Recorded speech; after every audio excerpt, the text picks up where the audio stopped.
دارالعلوم دیوبند میں اس عاجز کی حاضری ہوئی تو حضرت قاری محمد طیب رحمۃ اللہ کے فرزند حضرت مولانا محمد سالم قاسمی وہ دارالعلوم دیوبند کے محتمم بھی رہے بہت عرصہ.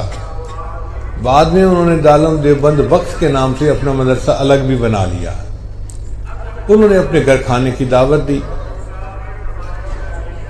چنانچہ جب ہم کھانا کھا کے فارغ ہوئے تو مولانا مجھے فرمانا کہ پیر صاحب میرے ساتھ آئیں.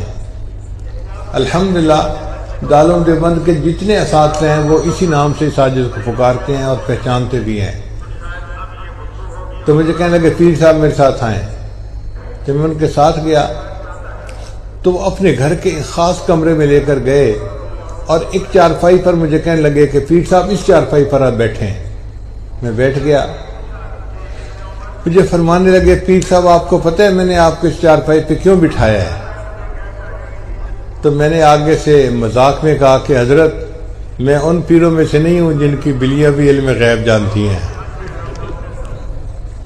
تو پھر مسکرا پڑے اور کہنے لگے اچھا میں نے آپ کو اس چارپائی پر اس لیے بٹھایا ہے کہ یہ کمرہ حضرت مولانا قاسم نانوتوی رحمۃ اللہ کا کمرہ ہے اور یہ چارپائی ان کی چارپائی ہے اور میں آپ کو حدیث کی اجازت دینا چاہتا تھا مگر میرا دل چاہتا تھا کہ میں آپ کو اس چارپائی پر بٹھا کر حدیث کی اجازت دوں. پھر انہوں نے حدیث کی اجازت دی اور لکھی سند بھی دے دی. تو یہ حدیث کی ایک عالی سند تھی جو اس عاجز کو حاصل ہو گئی.